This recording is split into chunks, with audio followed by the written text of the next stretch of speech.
Хај. Каналот на Снежа мрежа.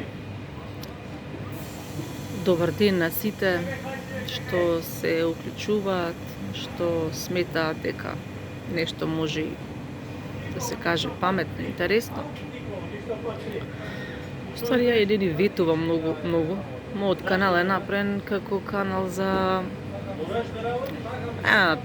групна психотерапија. Мада и тој термин е толку многу употребуван што више како клише звучи, ама да, нема везе. Инаку тука се наоѓаме поред една лопата и канта. Доста добар декор ми е ова. Доста добар декор е. И моментално се наоѓам пред Солопром.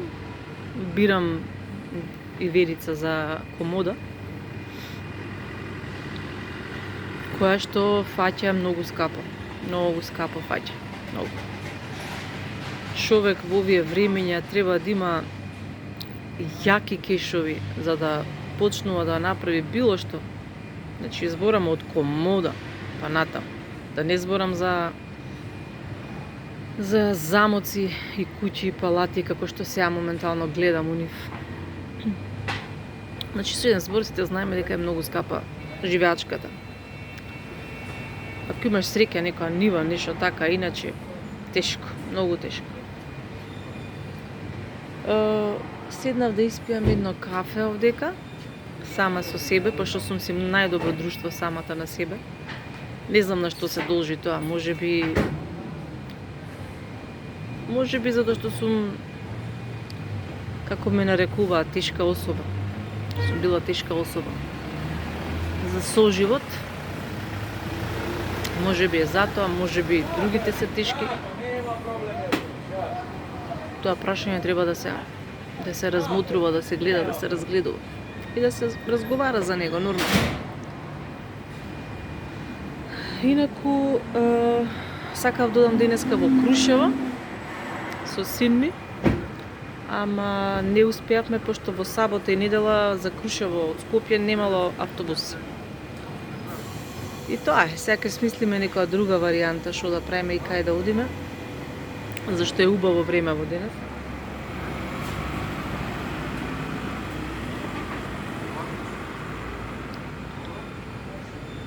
И така, како што кажав, да, ми требаат некаде околу мислам минимум 12.000 денари за да ја направам комодата. Минимум 12.000, може ќе треба и поише. Една комода, 2 вратички, 2 полици. Една комода, замисли колку е тоа.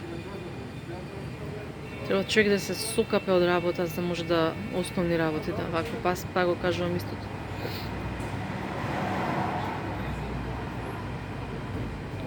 Инаку на Facebook видов едни слики што многу ми идат на нерв. Многу ми идат на нерв тие слики. Општо кој ќе видам секаде и секогаш онака се прашувам дали е до мене или е до нив. Сликите на нив, тоест, има најчесто, нели, кога се работи за прво чекорче на деца. Првите чекорчиња на децата се обележени со путерколачиња, пишани со нивно име, срекни први чекорчиња, вамте тамте. Океј, и тоа е супер.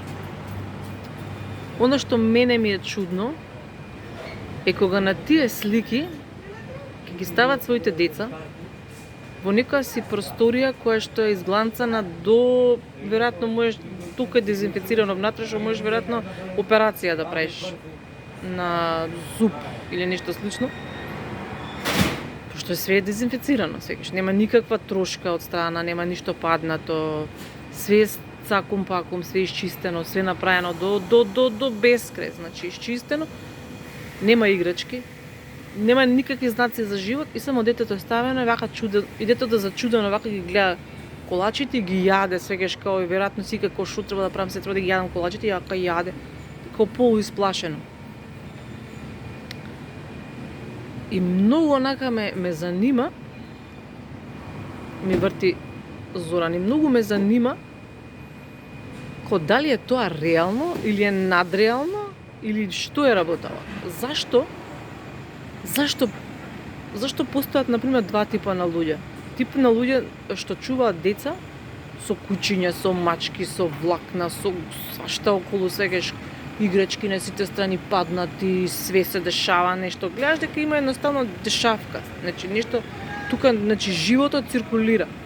И имаш втор тип на родители, на мајки, кои што ништо не оставиле од страна, значи све издезинфицирале, тргнале играчките, ништо нема од околу и детето само го ставиле и го сликаат заедно со него, и тоа е мајка. Знаеш, ова се прашања што ме мачат. Во морето проблеми, прашања што постојат онака околу нас секојдневно. Може би една од причините кај што почнуваат проблемите е таму, кај што буквално имаш мајки кои што ги чуваат своите деца како еден вид на предмет. Тоа е моje мислење. Не морат со мене да се сложат. Тоа е моje мислење. Значи, децава се, знаеш, ги чуваат као под некое стаклено звоно невидливо, и после тоа дете, мислам, генерално фаќа секако вид на вируси, болести и така натаму. И еве не мора да е вируси и болести, пошто генерално сите фаќаме и вируси и болести кои ќе видиш. Ама мислам дека тоа лошо се одразува врз психиката на децата.